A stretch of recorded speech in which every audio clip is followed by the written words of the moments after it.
I was William's simp. When he skipped class to sleep, I covered for him. When he chased the new transfer student, I delivered his love letters. After the college entrance exam, the transfer student got into a top university, and I went abroad with William. In a foreign land, I finally rose to the top, fully fed and thoroughly satisfied, until the transfer student also came to study abroad. When William Jin once again stayed out all night for her, I let out a breath of relief. I decided to return to China and build my career. The Jin family paid for me to study abroad, so I felt too embarrassed to even bring up breaking up. Chapter 1. The Jin family was the most powerful and influential in our compound. William Jin was the king of the kids. I'd followed William since we were little, because he was the best at having fun and the best looking. If his family hadn't opposed it, he would have already been scouted into the entertainment industry. With a face like William's, I could eat 2 extra bowls of rice just staring at him. And the closer I got to William, the higher my status was at home. As we got older, everyone became more aware of gender roles. Girls stopped hanging around boys all the time, but I was different. I kept shamelessly following William around. William grew up, just as everyone hoped, into a handsome young man, sharp features, a clean jawline, and a devil-may-care charm that was impossible to resist. And I gradually became the simp everyone talked about. They mocked me, looked down on me, dismissed me, but they didn't know I was the one who got the most out of it.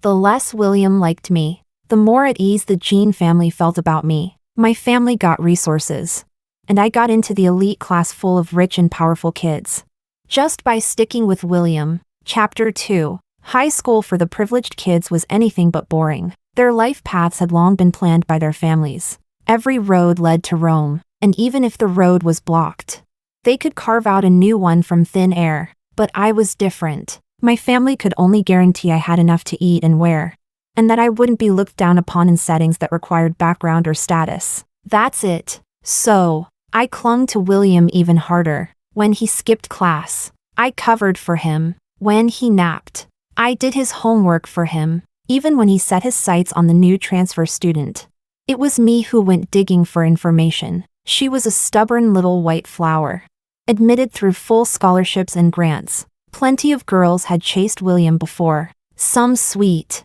some sexy, some daughters of celebrities, some daughters of officials, but all of them failed. For a while, I even suspected that William didn't like women, but the moment Freya stepped onto the podium to introduce herself, he suddenly had an awakening. He didn't know how to court someone, but still clumsily pursued Freya for 3 months. Thanks to that, I beat out all the other male simps, and played the most vital role in William's pursuit. Oh, by the way, these male simps never called themselves simps. They liked to think of themselves as William's good friends. Apparently, just because I was a different gender, my flattery was considered simping, while theirs was friendship. What a joke. I bought breakfast for Freya, played tennis with her during PE. Freya had never encountered someone so kind to her at the school. The way she looked at me was filled with gratitude and trust. And at that moment, I handed her the love letter I'd prepared in advance. Freya froze on the spot.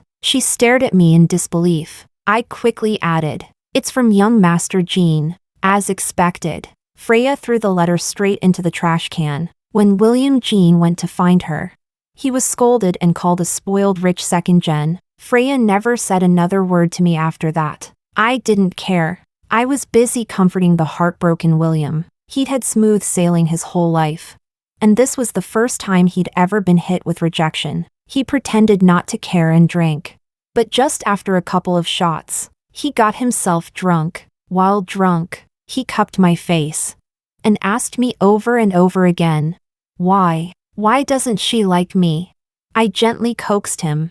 She just has no taste. William, I like you. I saw a flicker of clarity flash through his dazed eyes. Chapter 3. After being rejected by Freya, William suddenly started acting like some of his childhood buddies, changing girlfriends frequently, 1 per week. Sometimes, one might last a month, but his eyes never strayed far from Freya. Soon, the college entrance exams arrived. After it ended, Freya was admitted to a prestigious university. William chose to study abroad. When I went to the Jean house to deliver the handmade desserts from my mom, Aunt Jean asked where I was planning to go. I put on a nonchalant smile and said, "That depends on my score. You know me, Auntie, I'm not exactly good at studying. But actually, I was pretty good. It's just that all of high school, I'd been busy taking care of William. When he had a fever or caught a cold, I was the first to contact the Jean family's secretary. When he partied wildly overseas, I was the one who followed along, sending back updates." Aunt Jean looked thoughtfully at me. That summer felt like an unbearably long wait for me. Others were waiting for scores, for college admission letters, for the start of school, but I was waiting for the favor of Lady Luck. Finally, one quiet summer evening, Aunt Jean personally called and invited our family over for a gathering. I still remember how cool the breeze was that night, how clear and crisp the sound of cicadas. She didn't know that before that night, I'd already been locked up for days in solitary hope, and I won the bet. My future would be tied to William's for a long time. The brighter William's future became, the more I would be bathed in that glory and grace. A month later, William and I went abroad together, a world-class university. The looks those good friends of William gave me were filled with jealousy. "Fernanda, do you really enjoy being a simp that much? Aren't you afraid no one will ever marry you?" "Oh wait, never mind. You can simp for William your whole life, dragging your kids along like a parasite. Look at that. Just look. The jealousy of men. How ugly it is." Chapter 4. After going abroad, William became even more popular. His features had matured, the mix of youthful charm and manly allure, with sharp edges and a hint of sensuality, made hearts flutter.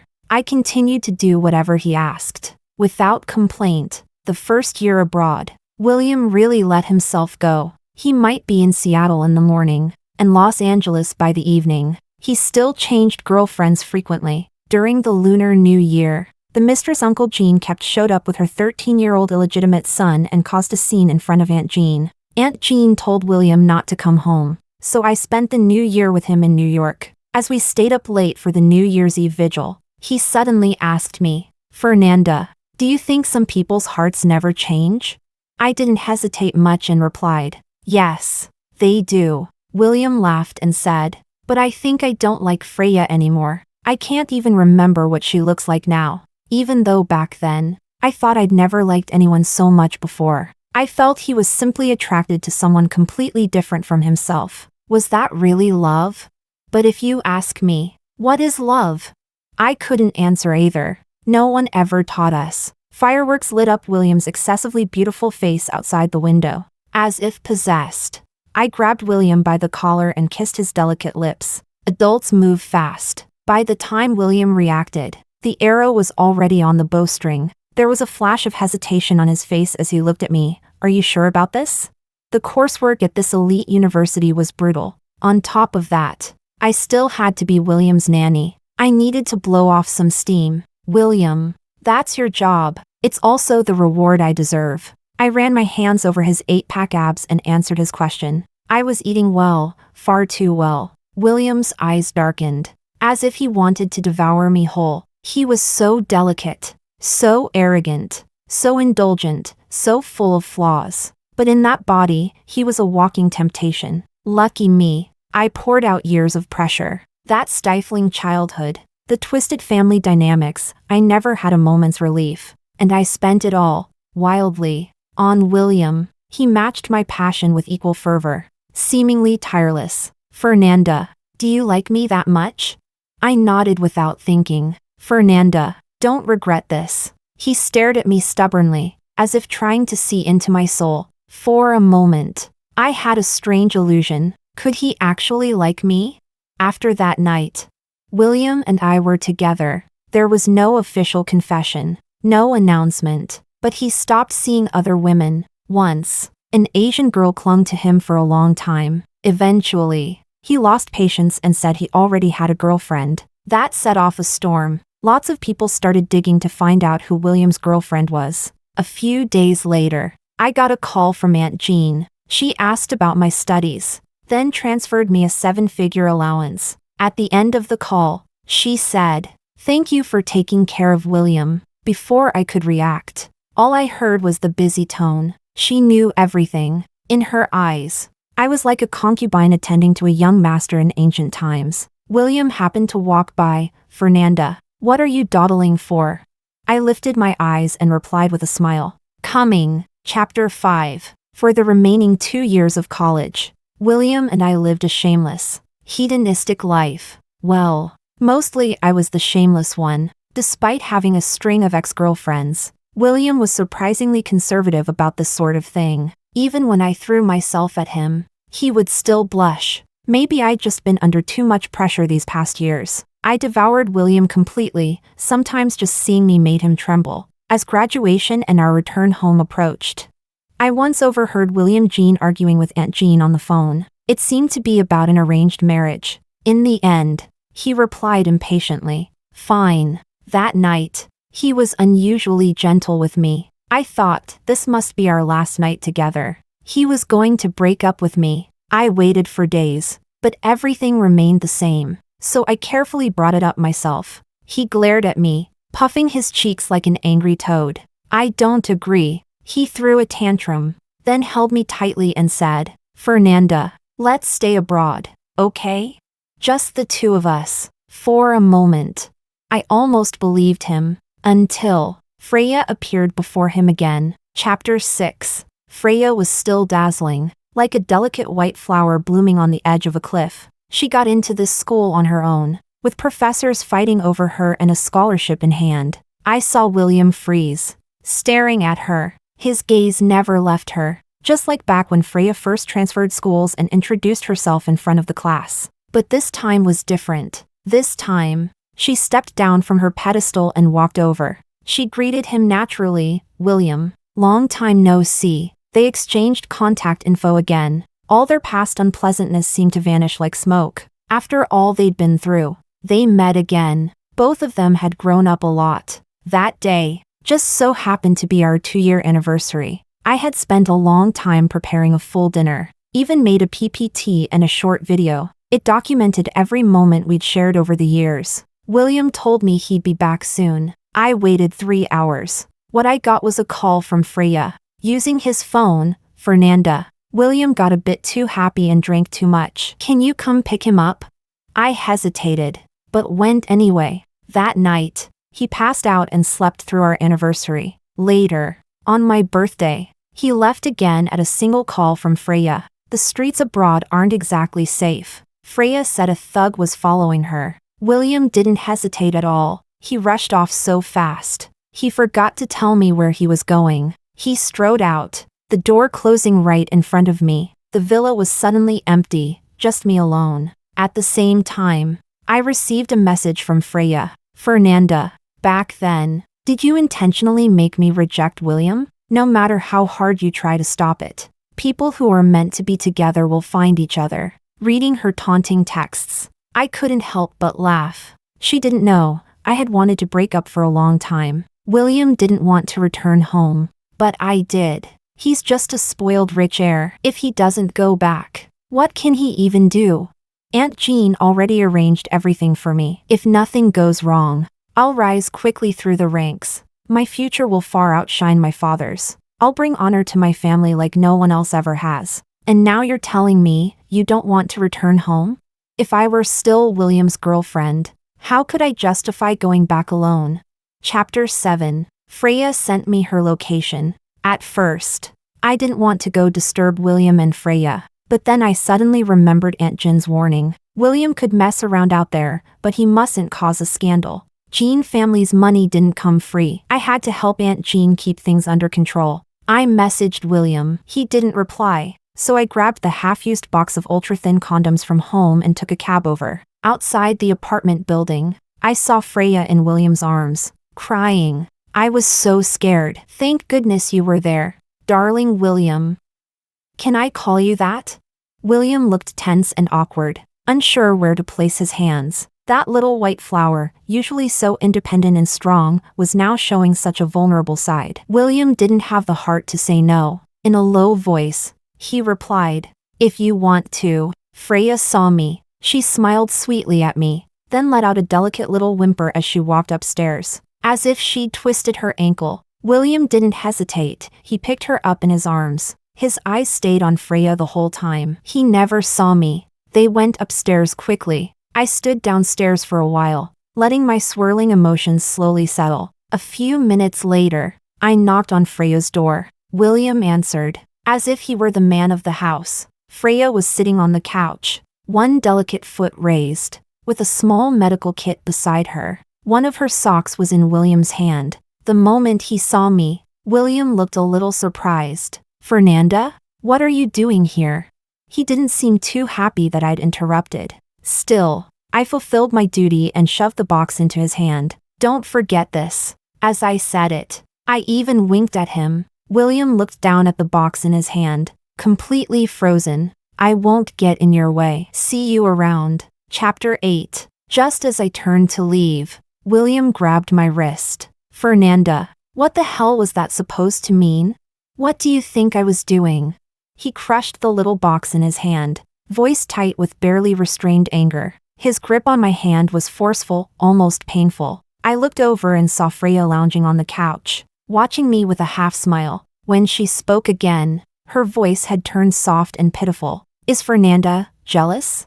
We're all from the same country. William was just helping me. William, you should explain it to Fernanda. William gave a cold laugh and said, Fernanda, I hate trouble. Don't play these little games. I'm exhausted. He was referring to that other time, when he missed our 2-year anniversary, and I hadn't fully calmed down. I said a few snarky, bitter things. He'd coaxed me then, even said, Fernanda, your stubborn mouth is kind of cute. Not like now. Now, he said, you might want to pick up a book sometime, be more like Freya. With that, he let go of my hand and sat back down on the couch, his elegant fingers wrapping around Freya's ankle again. The door remained wide open, and this picture-perfect scene played out right in front of me. I let out a soft sigh and thoughtfully closed the door for them. That night, I didn't sleep well. I had a dream. In it, I was a child again, back to when I first met William. I came from a blended family.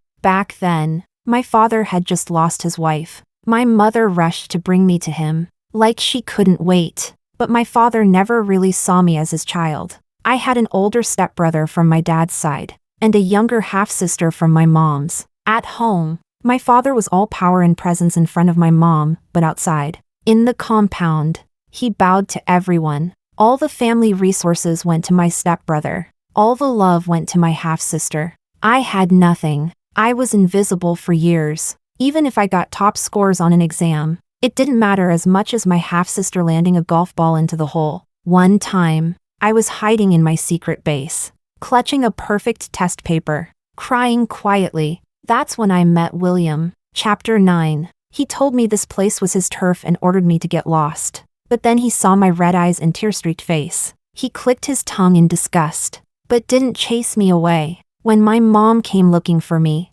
he stood right by my side. I witnessed a complete 180 in my mom's expression. When we got home, she boasted to my father that I'd met William. My dad grilled me for the details. For once, they actually praised me. From then on, I understood my worth. If I wanted to survive in that house, I had to prove my value. At 10, I wasn't very good at pretending, but William still accepted me, let me into his little group of playmates. When my half-sister tried to join in, William told her to get lost. I was thrilled. I adored William even more. And so, year after year, it became almost impossible not to fall for him. After all, he was handsome, rich, and incredibly useful to me. He was like a prized exotic cat. Just having him near you won trophies. He didn't care much for anyone, not even really for me. But he needed me. He didn't like anyone else's help. So every now and then, he'd throw me a glance, let me pet him, and I couldn't stop wanting more. But none of that could compare to a future. The next morning, when I woke up, William still hadn't come back. Aunt Jean called. I answered immediately. As always, she started by asking about William. Then she changed tone and said, "You've taken good care of William. But it's about time he learned to stand on his own. A man should settle down before he builds a career. I hope he understands at least that much. That woman and illegitimate child Uncle Jin kept seemed to have no effect on her whatsoever. She was nothing like the rumors described, the heiress who nearly broke with her family to marry beneath her. But I understood exactly what she meant. So I replied without hesitation. Auntie, don't worry, I'll break up with William right away. I won't interfere with his future relationships. Aunt Jean was pleased, but still put on the act of being concerned. I'm only doing this for your own good. Marrying someone from your own social class is important. I know you have feelings for William. She kept going. As she spoke, the front door to the villa slowly opened and closed again. It felt like someone had been standing there for a long time. Chapter 10. William came back 3 days later. I'd seen on Freya's WeChat moments that they had gone out together. When William was with me, I was the one accompanying him to high-end places. But with Freya, he went to cheap spots and volunteer events. I noticed a new scarf around William's neck. Cheap stuff. And who gave it to him, it was obvious. William started disappearing for days without telling me where he went. In the past, I would shamelessly chase after him. But now, I was getting tired. 3 days later, it was a night of pouring rain. William returned, along with Freya. Just as I stepped inside, I heard Freya teaching William something. She was reciting complex formulas, and William leaned on his hand, watching her intently. I didn't think he understood a word. He had never been one for studying. I'd tried persuading him before, failed, just like Aunt Jean had. But now, Freya had succeeded. William was even asking questions like a model student. The rain poured harder.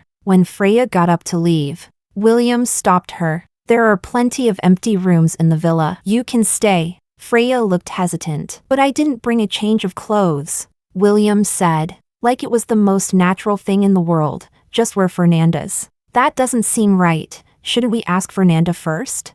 William gave a casual smile and said, there's nothing wrong with it. I'm the one paying for everything. What right does she have to say no?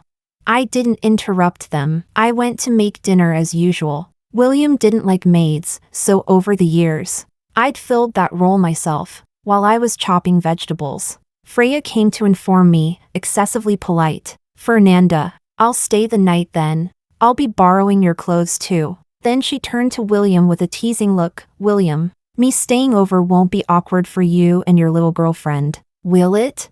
The next moment, William answered without hesitation. Not at all. We've already broken up. Freya acted surprised. I was just joking. Wait, you two really were together? I heard some rich people keep companions to study with, and to sleep with too. Guess it really happens. William seemed anxious about what she might think of him, so he rushed to explain. We were only briefly together. Later we realized it wasn't working out, so we split. It was Fernanda who brought it up. His tone was cold, almost resentful. For a moment, the sound of stir-frying drowned out their voices. I focused on cooking, pretending not to have heard a thing. Anyway, I was leaving for home tomorrow. Chapter 11. That night, I moved into the guest room downstairs, but my door was kicked open. William stood there with his arms crossed. This room, Freya's taking it. I froze. Then where was I supposed to sleep?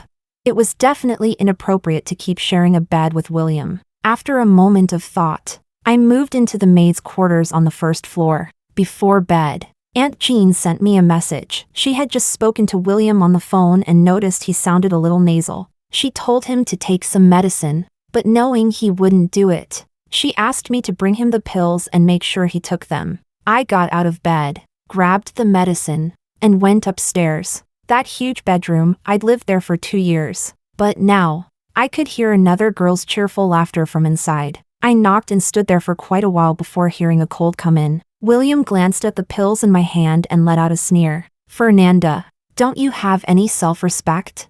You'll just do whatever my mom tells you? Were you with me all this time just because my mom told you to? I stayed silent. What could I say?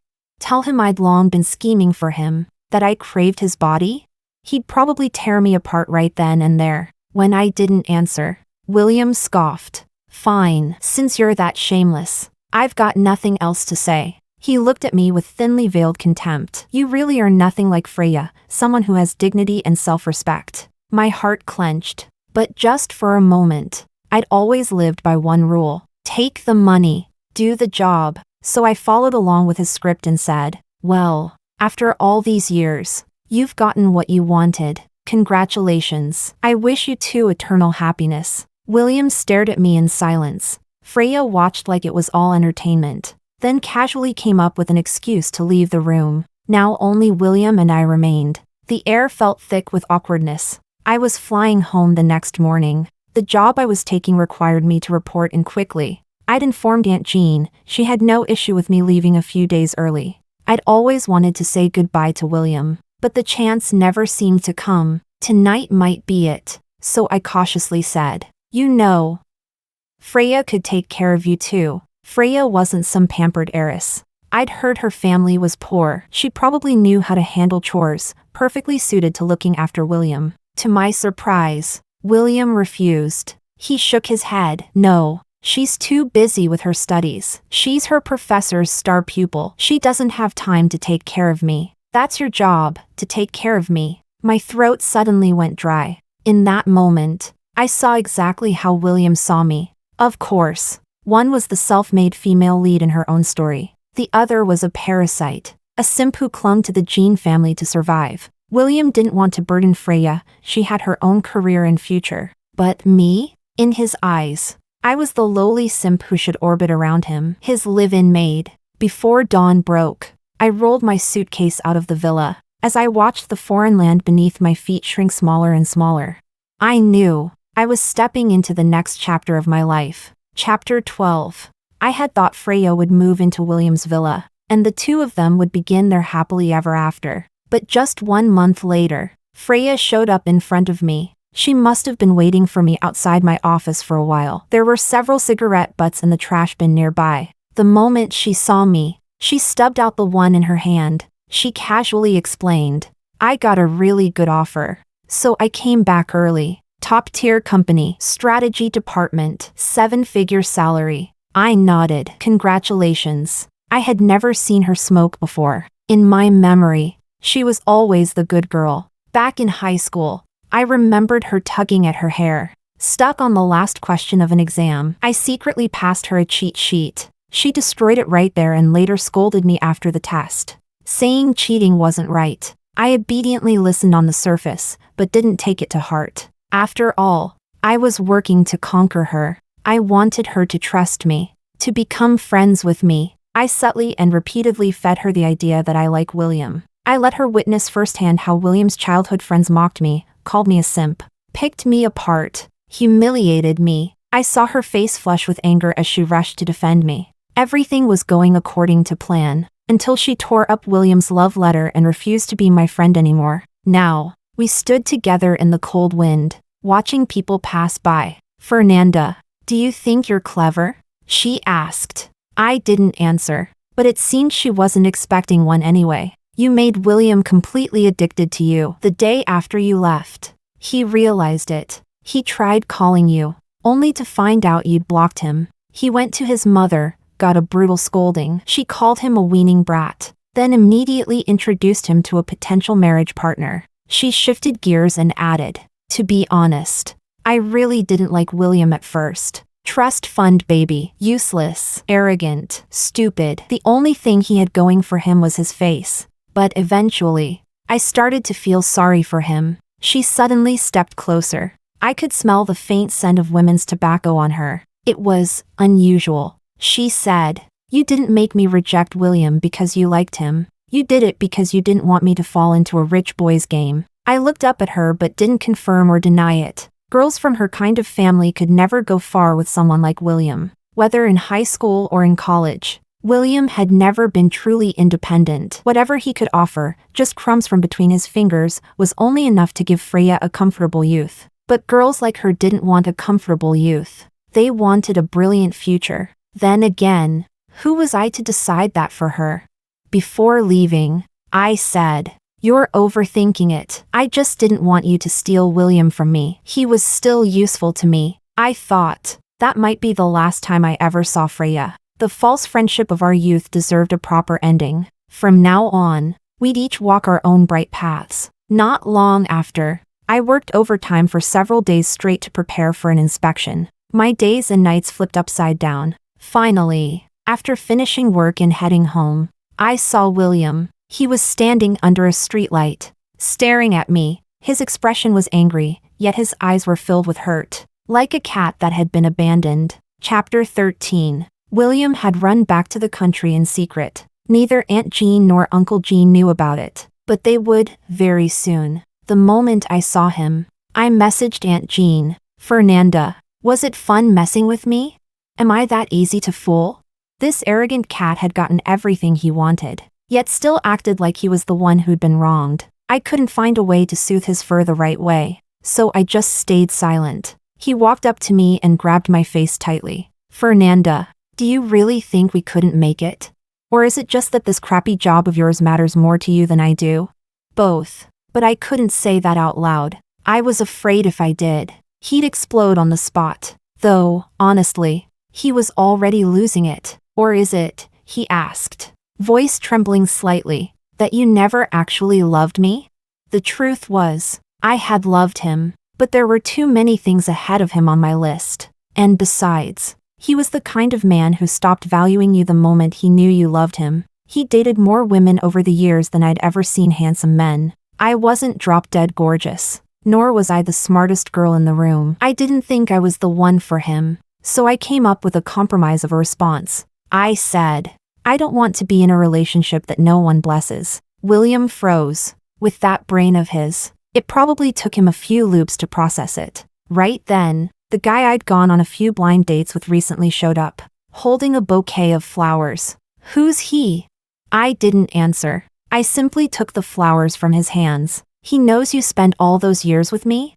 The date looked like he was about to get angry, so I leaned in and whispered, "Jean family's young master." Instantly, his fire was extinguished. He offered to take me away. William, seeing this unfold, got even angrier. "Fernanda, does he know you were my simp?" I ignored him and turned to leave. Just as he lunged forward to grab me, the Jean family's bodyguards finally arrived. They held William back, and I, very naturally, got into the car with my date. Chapter 14. On the day I got engaged, William showed up and caused another scene, only to be dragged away again by the Jean family's bodyguards. My fiancé's family didn't get angry. Naturally, neither did mine. We graciously accepted the Jean family's formal apology and made sure all guests deleted their videos. Everything was resolved rather smoothly. Just before the Jean family left, I overheard Uncle Jean saying to William, "No woman will love you like this. You can't win Fernanda back because you have nothing." William stared at me like his eyes were about to bleed. "When you finally have everything," Uncle Jean continued, "you won't care about a Fernanda anymore." That was when William finally stopped struggling. His lips were bleeding from being bitten. He slowly let out one word, "Fine." After that, I rarely saw William again. He stepped onto the path the Jean family had paved for him, a golden road. Even Rome itself would bend to meet him. Every time I heard news about him, it came with envious praise from others, and I felt a little jealous. I suddenly wondered, maybe what I felt for William when I was younger wasn't really love. Women often mistake their jealousy toward men for attraction, and their affection toward other women for rivalry. Chapter 15. 3 years later, my career had hit a plateau. My husband and I discussed having a child. In those 3 years, I hadn't seen William again, though sometimes I caught a familiar profile reflected in a passing car window. It was probably just my imagination. During holidays, when I returned to the compound, I ran into William a few times. I greeted him, and he replied, as if nothing had ever happened between us. Once I had the idea of having a child, I brought it up with my husband. Over the years, we'd had marital relations once or twice, but neither of us was passionate about it. I knew he had someone outside, but he also understood that I was his real partner in shared interest. I turned a blind eye to his affairs, and he let me do as I pleased. When I suggested having a child, he didn't object. He just asked, "Boy or girl?" That question meant one thing, IVF. I replied, Either's fine. My family can't dictate my life anymore. What about yours? If his family had any preferences, they'd have to pay for them. He thought for a moment and said, I'll go talk to them. The next day, to make the pregnancy plan seem natural, I casually brought up children in a chat with my subordinates. At the right moment, I said, kids are so adorable. I think I want one too. Everyone here was socially savvy. My subordinate followed up immediately, you really should have one. You've put so much time and energy into your career. Your husband's really understanding. If it were mine, we'd be fighting every day. I smiled. Yeah, I'm lucky he's so patient. I knew that conversation would spread soon enough. I went to the hospital to consult about IVF, but just a few days later, I was reassigned to a post so demanding, I practically couldn't go home. A demotion in name, but a promotion in reality. Just like that, my path to advancement was cleared again. My new supervisor took special care of me. I had a pretty good idea who was behind it. Chapter 16. Another 3 years passed. After my husband's illegitimate child showed up at our door, I used the opportunity to file for divorce. But he refused. It wasn't out of love. It was because my position had long surpassed his. He said, all these years, you've never put your energy into our home. Who else but me could tolerate a woman like that?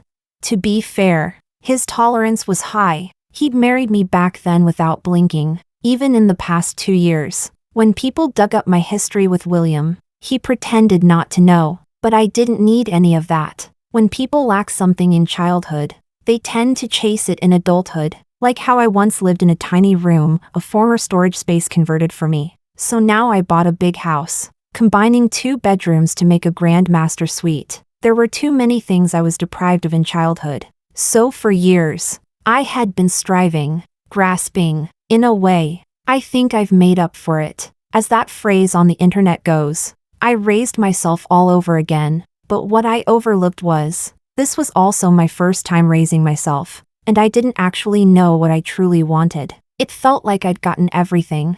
And yet, nothing at all. The divorce went fairly smoothly, as long as compensation was properly negotiated. The day I walked out of the civil affairs office, I saw William sitting in a car across the street. His demeanor had become much more composed. Still as handsome as ever. No bodyguards this time, just a driver. He glanced at me, then drove away. My husband, no, ex-husband, laughed and sighed.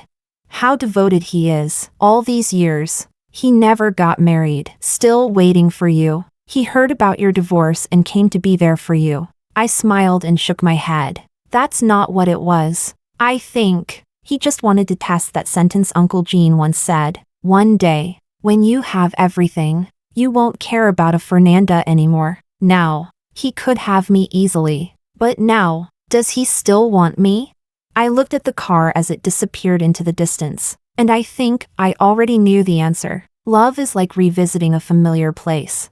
Like carving a mark on a boat to remember where your sword fell. When you return, your heart is no longer where it once was. Over these years, William must have also figured out why I stayed by his side in the first place. A missed chance is just that, a missed chance. But that doesn't mean it's a regret. Story 2.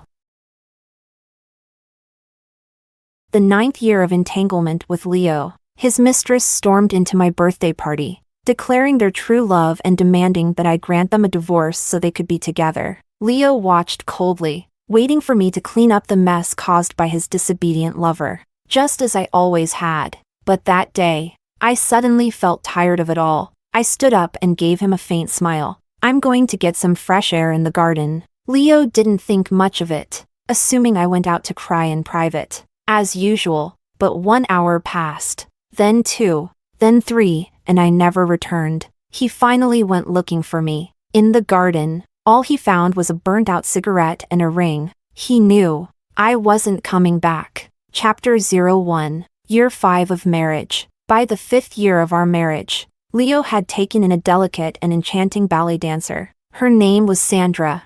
I heard that the first time Leo saw Sandra, he was captivated by her graceful elegance, her movements as ethereal as a fairy dancing under the moonlight. He kept her hidden away, treating her like a treasure, too precious to be seen by anyone. including me. But now, Sandra had come to me of her own accord. Her eyes were red, filled with accusations as she looked at me. Leo doesn't love you anymore. The one he loves now is me. Don't you think it's cruel and unreasonable to keep him tied to you through marriage? Leo and I are truly in love. Please grant us a divorce and let us be together. She cried pitifully, like a tragic heroine whose happiness was being obstructed by a wicked villain, me. I found it laughable. True love? You fell in love with another woman's husband. Don't you find that disgraceful? Sandra's face turned pale, but in the next moment, she cried even harder, looking even more pitiful. Yes, you're right. Falling for a married man is disgraceful, and I deserve your scorn. But love itself isn't wrong. I just want to be with the man I love forever. I really love Leo. I don't want to leave him. Can't you just let us be together? Her words were absurd and naive, but Leo found her charming and fearless. He wiped away her tears tenderly and coaxed her in a gentle voice. All right. Stop crying. I'll stay with you tonight. The room fell silent. He trampled on my dignity to defend Sandra. This was a kind of affection he had never shown his previous lovers. In the past, other women had come to me demanding I leave. When Leo found out, he made sure those women suffered. He had warned everyone. Miranda is my wife. No one is allowed to provoke her. But today, Sandra ruined my birthday, and instead of punishing her, Leo indulged her. After instructing his secretary to escort Sandra home, he walked up to me and spoke in a low voice. Don't worry, I won't let her act out again, so don't lay a hand on her. He was warning me. I didn't respond right away. Leo frowned slightly, his gaze icy. Miranda, Sandra is young and doesn't know better. He even made excuses for her. I understand. Don't worry, I interrupted, nodding in agreement. Leo's expression softened. He reached out to take my hand, but I instinctively pulled away. His face darkened with displeasure, but I only smiled at him and said, I'm going to the garden to get some fresh air. Leo nodded. Come back soon. We'll cut the cake together. Okay. I turned and left, his eyes fixed on my back, but I didn't look back. Not even once. Chapter 02. I stepped out of the banquet hall and into the drizzle. I lit a cigarette. Through the swirling smoke, for some reason, I suddenly recalled the day Leo proposed to me. It seemed to be raining that day too. We met when we were 3 years old, fell in love at 16, and at 23, when Leo's business took off and he earned his first fortune, he proposed to me. Miranda, will you marry me? That day, he knelt in front of me, his hands trembling so much that he couldn't hold the ring properly.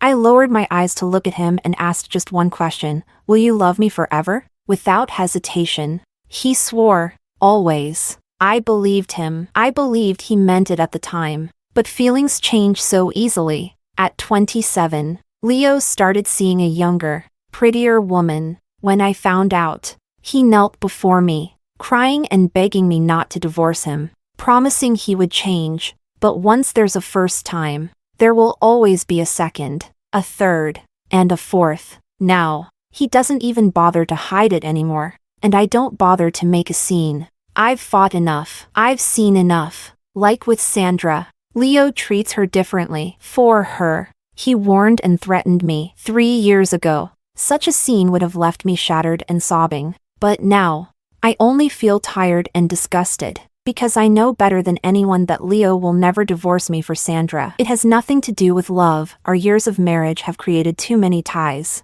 too many shared interests. Divorce would be messy and offer him no benefits. He won't do it, and he's certain I won't either. After all, I've brought up divorce more than once over the years, but it always ended inconclusively. At first, it was because of love. Later, it was because of pride. But no matter the reason, after so many years of enduring this, I should have been used to it by now. Yet this time, I suddenly felt done. I didn't want to keep playing along. The ash fell from my cigarette. It burned my fingertips, making me flinch. Just then, a waiter approached me and whispered, "Madam, the boss says it's time for you to return and cut the cake." Return?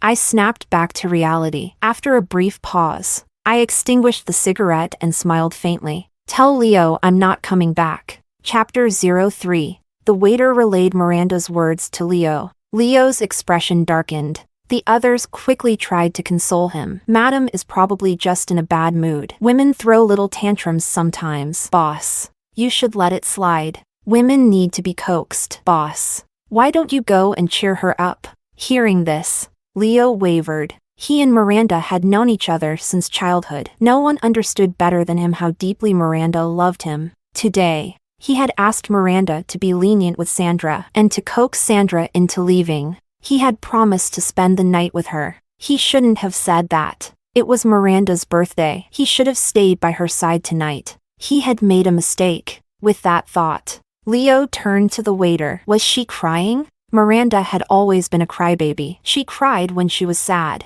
cried when she was happy, and even cried over tragic TV dramas, often losing sleep over them. She was sensitive and fragile. She must have been upset by his words earlier and had used the excuse of getting fresh air to go outside and cry in private. Leo felt a pang of guilt. Miranda was his wife, and today was her birthday. He shouldn't have embarrassed her because of Sandra. He owed her an apology. But just as he was thinking this, the waiter shook his head. No. Madam looked very happy and radiant. Leo frowned slightly, surprised by the answer. But after a moment, his expression turned cold, and his voice was as frigid as ice. Then what's her problem? She's acting like a child. If she doesn't want to come back, so be it. The guests exchanged uneasy glances but dared not intervene further. They could only wait. 1 hour passed, then 2, then 3. Still, Miranda did not return to the banquet hall. Leo's expression grew colder. He stood and headed to the garden. A wealthy wife throwing a tantrum and leaving over a mistress, how immature and undignified. She had made herself the subject of gossip. When he saw her, he would definitely reprimand her. But when he arrived, the garden was already empty. The sound of rain filled the air. Near a trash bin, there was only a burnt-out cigarette and a ring. Leo's heart clenched. It was the silver ring he had used to propose to her. Over the years, he had gifted Miranda countless pieces of jewelry, yet she cherished that simple silver ring the most, treating it like a treasure. But now, she had carelessly tossed it into the trash. She didn't want it anymore. At that moment, the wind picked up, carrying the rain and soaking through Leo's shirt. He felt cold to the bone, yet his mind had never been clearer. Miranda wasn't coming back. Chapter 04. When I returned to the villa, the first thing I did was contact my lawyer. The lawyer, experienced and professional, quickly went over the division of assets with me. After all, this wasn't the first time he'd helped me prepare for a divorce, although the previous attempts always ended inconclusively. But this time was different. I was serious, focused. I didn't know how much time had passed when my phone rang. It was Leo. He had likely realized that I had left early without informing him, leaving him embarrassed in front of the guests. He sounded a little annoyed when I picked up. Miranda, what exactly are you trying to do? I gestured for the lawyer to pause. Then, with a calm voice, I replied, I want a divorce. There was a brief silence on the other end of the line. When Leo spoke again, his tone had softened. Because of Sandra? I didn't respond, thinking he had guessed the reason. Leo seemed relieved. His voice took on a coaxing tone. Miranda, she ruined your birthday. That was her fault. You have every right to be upset. I'll have her come over and apologize to you right now. At this point, he still thought I was acting out because of Sandra, yet he wasn't willing to cut ties with her. I found it a little ridiculous. I let out a faint chuckle and interrupted him, my voice steady and calm.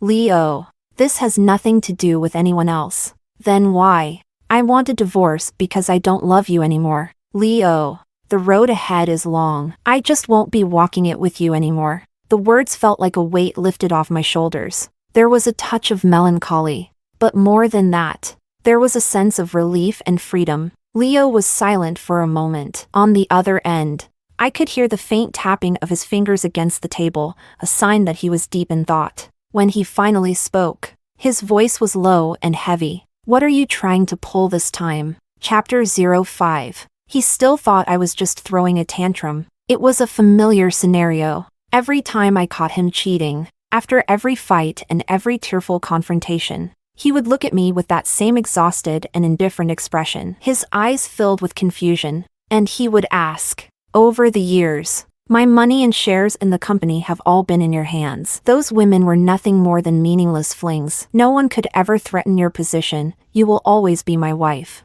Mrs. Leo, whatever you want, whatever you wish to buy, you can have it immediately. Look around at the women near you. So many of them are struggling just to make ends meet. Their annual salaries don't even match the starting price of one of your rings. Miranda, what exactly are you upset about? What more do you want?" Yes, what more could I possibly want?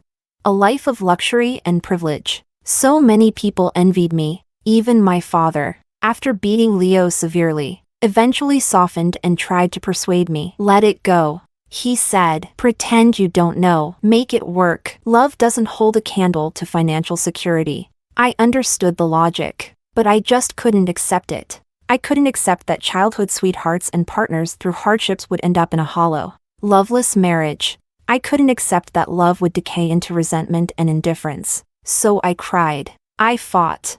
And I brought up divorce over and over, hoping to provoke his regret and win back his love. But all I achieved was turning lovers into enemies. Love so intense it breeds hatred. Hatred so consuming it breeds death wishes. I never used to believe that saying, but in those darkest moments, I did.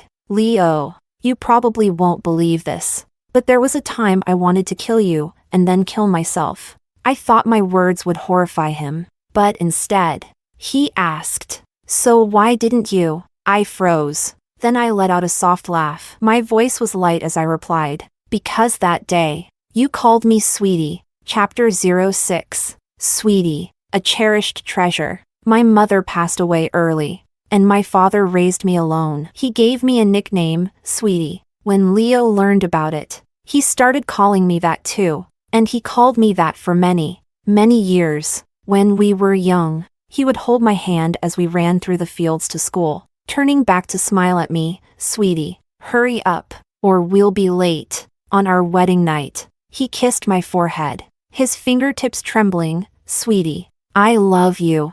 The day my father died, he held me tightly in his arms, whispering over and over, "Sweetie, you're not an orphan. From now on, you have me. Don't be afraid." Back then, he loved me the most, but somewhere along the way, he stopped calling me sweetie. Instead, it became Miranda. Just Miranda. I thought I had long forgotten that nickname, until that night, when I got him drunk and pressed my hands around his neck, tightening my grip bit by bit. He opened his drunken, hazy eyes. He saw my tear-streaked face, and instead of panicking about his tied-up hands, he frowned and asked, "Baby, why are you crying? Did someone bully you?" I froze. He was drunk. He didn't remember betraying me, hurting me. He only remembered loving me and hating to see me cry. So when I told him it was him who had hurt me, Leo panicked immediately. He looked up at me, his voice full of guilt. "I'm sorry, sweetie. I was wrong. Hit me if you want. But tomorrow, let me take you out for roasted sweet potatoes, okay?" When I was young, I loved roasted sweet potatoes from the stall at the village entrance, but I could never bring myself to buy them. Leo always saved up money to buy them for me, and whenever I offered him a bite, he would refuse. Only if I forced it on him would he finally take a bite. We were poor then, but we loved each other the most. Whenever he made me angry, he'd stare at me with pitiful eyes, like a puppy afraid of losing its owner, just like he did that night. And I, spinelessly, gave in. I let go of his neck and untied the ropes. As his anxious voice called out behind me, I walked out the door, climbed to the rooftop, and looked down. I thought that if I couldn't kill Leo, then maybe I should just end my own life. But as soon as that thought crossed my mind, a loud, piercing sound split the night. I turned toward the noise. Fireworks burst one after another in the sky before me. Red, blue, pink, brilliant, beautiful, lighting up half the sky. A breathtaking sight. Now, as I look out through the window at the dark night sky, where there are no fireworks, I speak softly and gently. At that moment, I suddenly didn't want to die anymore. I even felt relieved that I hadn't killed you. Otherwise, I would never have seen such beautiful fireworks again. Leo stayed silent for a long time on the other end of the call. I thought he was shocked by my past madness. But after a while, he suddenly asked, "Do you still want to kill me?" His tone was serious, so I thought for a moment and answered him just as seriously. "No, you're not worth it." Chapter 07. Leo refused to agree to the divorce. It had nothing to do with love. After so many years of marriage, our interests had become deeply entangled. Divorce would be a major upheaval for him, financially and legally. The division of assets would even impact the company's IPO. Aside from regaining his single status, there was no benefit in it for him. Leo was an excellent businessman. He never did anything that wasn't in his best interest. So he chose to ignore it,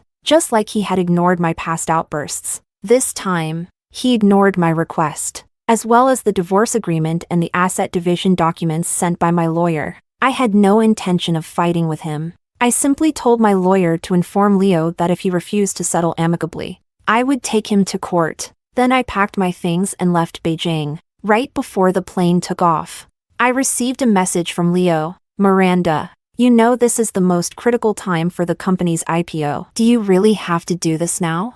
After all these years, do we really have to end it like this?" I thought for a moment and replied, "Yes, we do." Chapter 08. The plane's destination was Iceland, at the meeting point of the Atlantic and Arctic Oceans. I stayed in a seaside town where I could see the ocean just by opening the window. Heading further south, surrounded by green fields, I saw the red house from the eye test charts. I realized then it actually existed. The wind blew, making the grass sway. It was beautiful. I joined a tour group. The guide was an Asian woman who skillfully led us through tastings of local delicacies and tours of historical sites. Among the group was a young couple. They were inseparable, clearly deeply in love.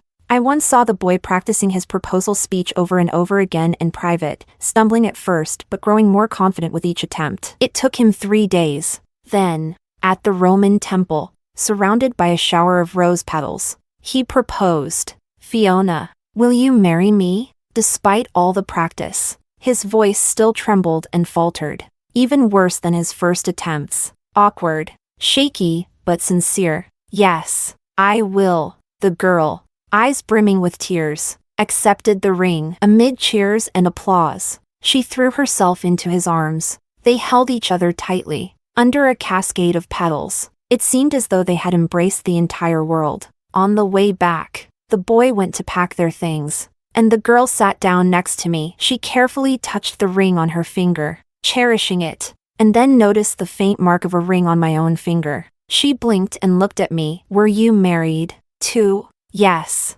She was naturally chatty, and upon hearing I'd been married, her curiosity piqued. "How old were you when you got married?"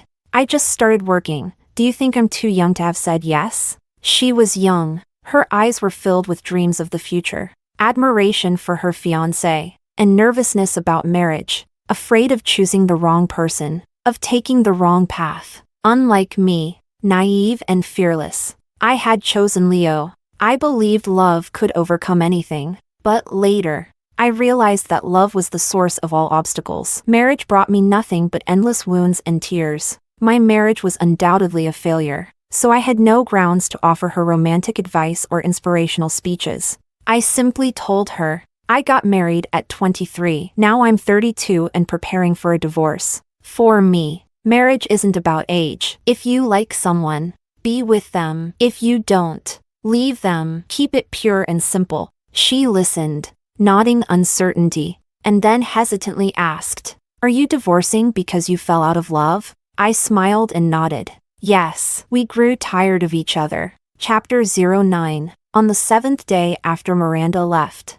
Sandra had just finished her performance, and Leo personally went to pick her up. On the way back, Sandra began scrolling through short videos on her phone. "I got married at 23. Now I'm 32 and planning to get a divorce. Is it because you don't love him anymore?" "Yes, we got tired of each other." Leo's whole body tensed, and he turned to look. He couldn't see the woman's face, but he knew that voice. It was Miranda. She said she didn't love him anymore. She said she was tired of him. It was absurd, completely ridiculous. Miranda's mother passed away early, and her father had died a few years ago. Other than him, she had no one else in this world to rely on. She couldn't leave him, even though she had brought up divorce more than once over the years. Leo knew the truth. Miranda was the one who couldn't bear to let go. She couldn't leave him. She cared more than anyone about having a family of her own. The divorce, the arguments, they were all just tactics to get his attention.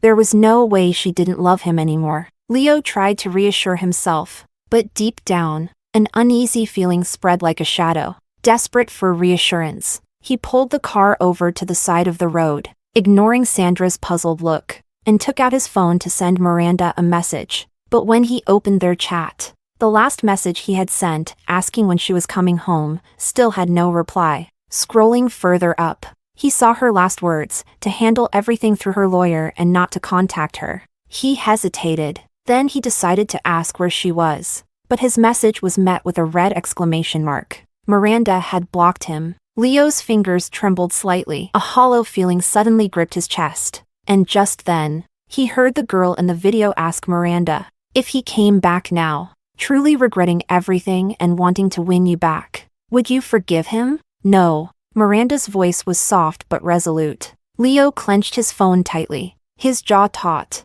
She was lying. Miranda was lying. There was no way she wouldn't forgive him. She loved him too much. He refused to believe otherwise. Chapter 10. The day I returned home, Leo came to pick me up personally. He looked sharp, tall, and striking, holding a large bouquet of roses. He walked toward me, attracting quite a bit of attention. Miranda, welcome back. I didn't take the flowers. His brows furrowed slightly, but then he naturally took my suitcase. Baby, stop being difficult, okay? He called me baby. In the past, that might have softened my heart. But now, I just felt puzzled. He didn't seem to know what he truly wanted. When he opened the car door, I noticed Sandra sitting inside.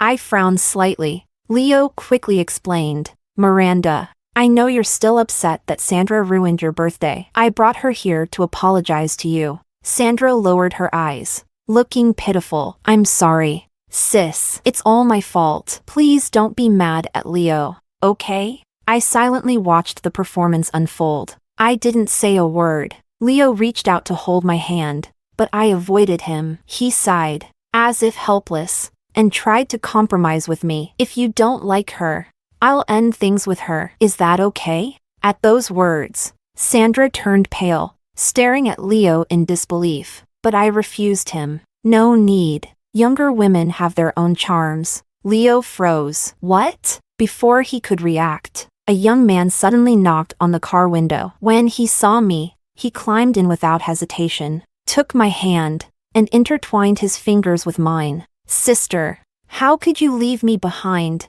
Before I could speak, Leo's expression darkened as he stared coldly at the boy's hand holding mine. Who is this? The boy glanced back at Leo. Then he looked at me. Your ex-husband? I nodded. The boy smiled brightly, radiating youthful energy that was almost blinding. Nice to meet you. Ex-husband. I'm Luis, her new boy toy. His tone was unnervingly calm. Sandra frowned in disgust. How shameless can you be? Luis rolled his eyes. Excuse me? Aren't you the ex-husband's mistress? And now you're acting all high and mighty? If anyone here should be ashamed, it's you. You're a homewrecker, a shameless, disgusting homewrecker. His words hit Sandra like a barrage of bullets. Her face turned pale, her eyes red, and she trembled in anger. She looked at Leo pitifully, hoping he would defend her like he always had. But Leo didn't even glance at her. Let's go home, he said. I spoke up. Take me to my apartment, the place where I now lived. Luis had insisted on following me back home, and since he had nowhere else to stay, he moved into my apartment. Leo gripped the steering wheel tightly. Come home. I need to talk to you. It wasn't a request, it was an order. I frowned in displeasure, but seeing the look on Leo's face, I relented and nodded. Fine. Chapter 11. I returned to the villa. The layout was exactly the same as when I had left. A bit messy. After all, when I left, I took everything valuable with me. Leo's first words were an interrogation. Who is he? I raised an eyebrow. My lover. Didn't you say before that you couldn't accept an open marriage? And now you've found yourself a young man. Did you have fun with him these past few days? Leo frowned tightly. He looked up at me, a faint, careless smile on his lips, but his eyes were cold. I looked back at him and smiled. Yes, a lot. Young men have plenty of energy. My bluntness left Leo speechless, silencing his sarcasm. I grew impatient. Leo, is this what you wanted to talk about? If so, I won't waste my time. He's young, and he always has nightmares when he sleeps alone. I'll go keep him company. Those words should have sounded familiar to Leo. After all, he used to say the same thing to me. Leo clearly remembered it too. His face turned dark, but the next second, he stepped closer, looking down at me and smiling. Miranda, let's end things with them and start over, okay? The person I love is you. I pushed him away and looked at him with exhausted eyes. You don't love me. You're just upset because someone you never thought would leave actually left. And it hurt your pride. You've always been a perfectionist. When you were a kid, if a cookie had a broken corner, you'd rather go hungry than eat it. Now, you'd rather find one woman after another outside while keeping me here to preserve your perfect marriage. After all these years, I know him better than anyone. I know his coldness, his selfishness. He grew tired of me, but he won't allow anyone else to have me. That's not love. It's arrogance. Leo, you're sick. Get help before it's too late. Chapter 12. Leo fled in embarrassment, but the next day, he was outside my door again. He wanted to drive me to and from work. I didn't refuse. Since the divorce hadn't been finalized, we were still the respectable power couple we had always appeared to be. Leo treated me better than ever, reporting every little thing he did.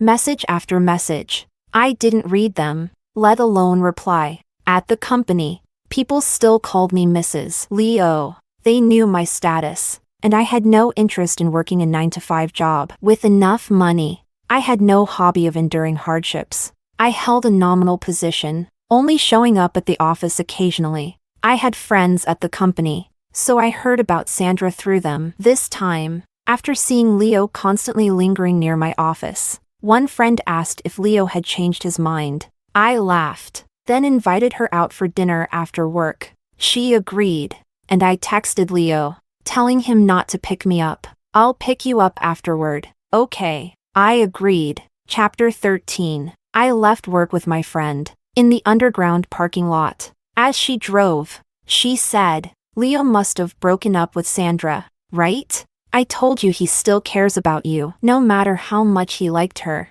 he'd never keep her if it made you angry. I smiled. Maybe. Over the past few days, Sandra had called Leo quite a few times. I had seen it, but Leo never answered. Even when I told him, answer it, it might be something important. Leo looked at me with a complicated expression, frustrated and hurt. You don't care. I looked at him and shook my head. No, I don't. I had stopped caring a long time ago. Yet Leo blocked Sandra's number right in front of me, as if he really had a change of heart. During dinner, my friend asked me, if he's changed, are you still going through with the divorce? I didn't answer. I looked out the window. The sky was dark, and the streets were nearly empty. A man stood under a streetlight. I couldn't see his face, but his tall figure was striking. A girl ran out of the apartment building and threw herself into his arms. The man bent down and kissed the corner of her eye. A car passed by them.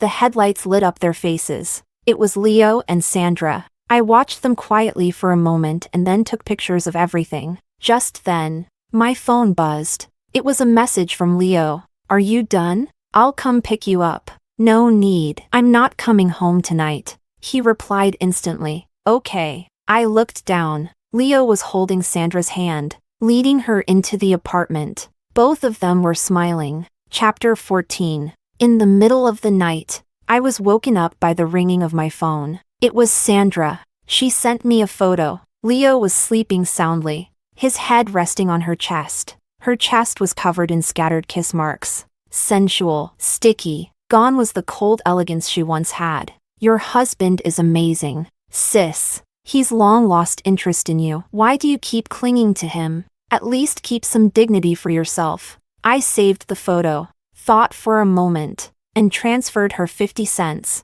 Memo, payment. Sandra lost it, bombarding me with messages. I didn't read a single one. Instead, I forwarded the photo to my lawyer. Evidence of infidelity. Get me as much as you can. The lawyer replied instantly, don't worry. Chapter 15. The next morning, when I went downstairs, Leo was already waiting at the door. Good morning, Miranda. He looked refreshed, satisfaction lingering between his brows after a night of indulgence. He had brought me breakfast, pan-fried buns and soy milk, my old favorites. I picked at one or two absent-mindedly, answering his questions half-heartedly. My indifference was obvious. Since rising to power, no one had treated him with such blatant disregard. His expression darkened. Miranda, do you really have to treat me like this? He stopped the car and looked at me, and to my surprise, there was a hint of grievance in his eyes, as if I had wronged him. But faced with my calm, indifferent gaze, he couldn't say anything. Then just sign the divorce papers. If you can't stand it, let it go. The words hung in the air. Leo's face turned cold. Not a chance. His tone was firm. I sighed, leaning back against the seat, part resignation, part exasperation. Leo, why are you so pathetic? When I loved you, you hurt me. When I stopped loving you, you clung to me. Pathetic. You're exhausted. Chapter 16. Leo continued to refuse to sign the divorce papers, so we remained married. But Leo was clingy, too clingy. I knew he was trying to keep me away from Luis. Yet when Luis couldn't find me, he would wait for me outside the office, clinging to my arm and pouting, asking if I didn't care about him anymore. I smiled and coaxed him. Of course, I care. Under the watchful eyes of others, I sent him away. But when I turned around, I saw Leo standing at the entrance, watching me from a distance. I didn't know how much he had seen, but he said nothing, turning and leaving the company alone, as if he was sulking. But I didn't care. It rained today, the weather turned cold, and I went home alone. As soon as I arrived, Leo took my hand and led me to the dining room. Didn't you say you wanted lamb soup from the south of the city? I bought it for you. His hand was ice cold. I glanced at him and noticed he was soaked through, his face pale from the cold, yet his eyes were filled with hope and eagerness to please. I took one sip and put the spoon down. It smells gamey. You drink it. I turned to leave, but Leo grabbed my wrist. I went out of my way to get this for you because you said you liked it. It took me 2 hours to find the stall. It started raining, and the stall had no cover. So I waited in the rain. But you only took one sip, and you didn't even care enough to ask if I was okay. Miranda, what's wrong with you? His fingers trembled, and his eyes were full of confusion. You weren't like this before. So what? I looked him straight in the eyes, my gaze calm and unwavering. I stopped liking you a long time ago. To me, you're a stranger now. Do you expect me to fuss over a stranger? You go out of your way for me and expect gratitude. How is that not ridiculous? It was as if my words shattered something in him. You can't not love me.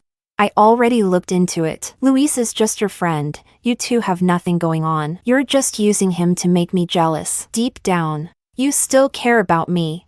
Miranda, baby, you love me, don't you? He looked down at me, his gaze careful and hopeful, but I noticed his death grip on his hands, his knuckles turning white as if my answer would be the final straw that determined his fate. I smiled and cut him off completely. For now, we're just friends. But life is long. Eventually, I'll find someone to spend it with. I'm afraid of loneliness.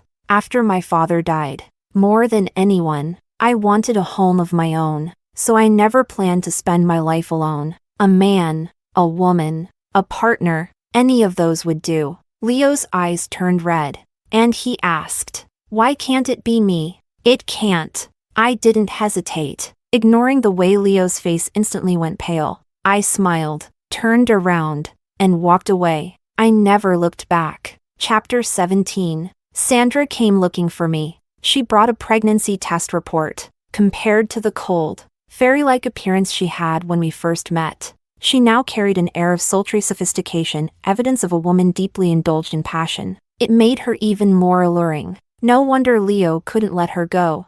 Who would be willing to give up such a delicate flower?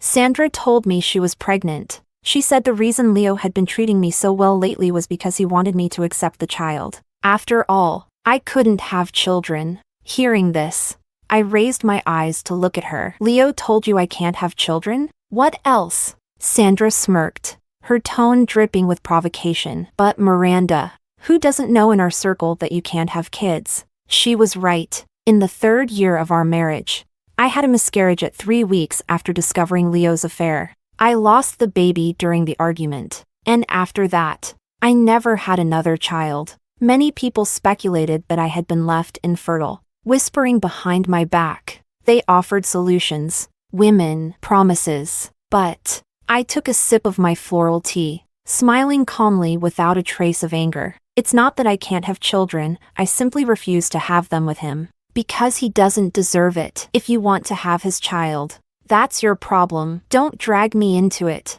And as for divorce, I've been ready anytime. He's the one who refuses. But honestly, you two deserve each other, one cheap, the other cheaper. Sandra's face flushed red, her voice sharp. Miranda, he loves me. You're just a washed-up old woman. I raised my hand and splashed the floral tea in her face. Then I stood up, looking down at her, soaked and humiliated.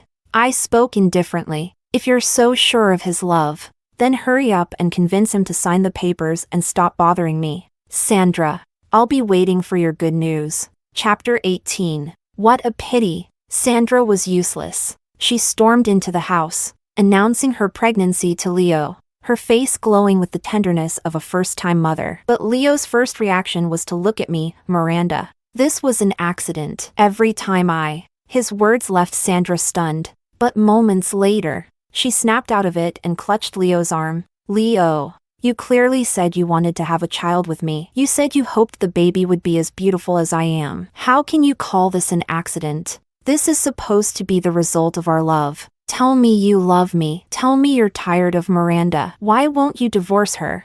What can she give you? I love you. We're having a child. Why won't you marry me? Leo's expression turned cold. He lowered his eyes to her. Get rid of it. Sandra instinctively covered her stomach, her eyes filled with sorrow and desperation. No, I won't. This is our child. How can you be so heartless to ask me to abort it? Girls always look beautiful when they cry, pitiful and fragile. But Leo's eyes rested on her belly without the slightest trace of emotion. I won't repeat myself. Get rid of it. Sandra screamed and covered her ears, as if blocking out the cruel words would make them disappear. The two of them were locked in a standoff. I glanced briefly at the hidden camera and continued watching the show unfold with detached amusement. Sandra eventually collapsed from exhaustion. Leo had her sent to the hospital. I'm sorry, Miranda. I'll handle this properly. He promised me. I paused, then smiled. Don't bother. I don't care. The words fell. Silence filled the room. Leo stared at me, his dark eyes swirling like a pool of ink, but the corners were tinged with fragile red. You don't care? He looked utterly wounded by my indifference. I met his gaze firmly. It wasn't until he instinctively grabbed my wrist that I noticed how badly his fingers were trembling. How can you not care? You're supposed to be upset. You cry so easily. Why aren't you crying now? Miranda, baby, please don't look at me like that. There was a hint of pleading in his voice. At that moment, he seemed pitiful, reduced to begging for my pity. But all I felt was disgust at him and at the dirt he represented. Should I care? We're getting divorced. Who you have kids with, and how many, has nothing to do with me anymore. Leo, I truly don't love you anymore. Watching his figure waver, on the verge of collapse, I smiled. We've known each other for so long. Let's at least end things with dignity. Sign the papers. Chapter 19. Leo finally signed the papers. He had no choice. Sandra had revealed her pregnancy to the media, turning their scandal into a public spectacle. The stock market wavered. Shareholders were dissatisfied. Leo didn't want me to sue him, and with his affair now widely exposed, my lawyer secured the maximum settlement, 70% of all assets. The lawyer told me, technically, It was 60%. The extra 10% was Mr. Leo's voluntary offer. I smiled and accepted it without hesitation. The day I walked out of the civil affairs office, it rained. Maybe I have some connection to rainy days. All the major events in my life seem to happen on rainy days. The day we got engaged. The day we married. The day Leo first cheated. The day I decided to leave. And now, the day we divorced. Under the drizzling rain, Leo stood beside me and said softly, "Let me drive you." I shook my head. No need. Someone's coming to pick me up. Right after I spoke, Luis appeared with an umbrella. "Sis, I'm here. It's cold out. Put on an extra coat. You're already coming down with a cold." He fussed over me, draping a jacket over my shoulders. I accepted it without hesitation. Then, I stepped under his umbrella, and just then, the rain stopped. I looked up. The sun broke through the clouds, dispersing the gloom. Its light poured down, warming the chill of the rain. I smiled, turned around, and waved at Leo. Goodbye. The rain had cleared. Goodbye. To the shadows. Epilogue, regret. Useless. On the day of the divorce, Leo stood there, watching Miranda walk away under an umbrella with another man. He could still hear the boy chattering and Miranda's helpless laugh, but her eyes sparkled with genuine ease, a lightness he hadn't seen in her for a long time. He had always known Luis wasn't Miranda's lover. She wasn't capable of it. She had tried once, finding a boy and acting close with him, but when Leo saw the boy's face, he didn't worry, because the boy looked just like him. She couldn't let him go, so she would never truly take that step. Sure enough, that ridiculous act ended within a month. Miranda never crossed the line again. Drunk one night, Leo had told a friend about it. The friend froze, then sneered. "Maybe she doesn't love you. Maybe she just isn't as pathetic as you. Leo, you're going to lose Miranda like this. And when that day comes, don't say I didn't warn you." What had he said back then?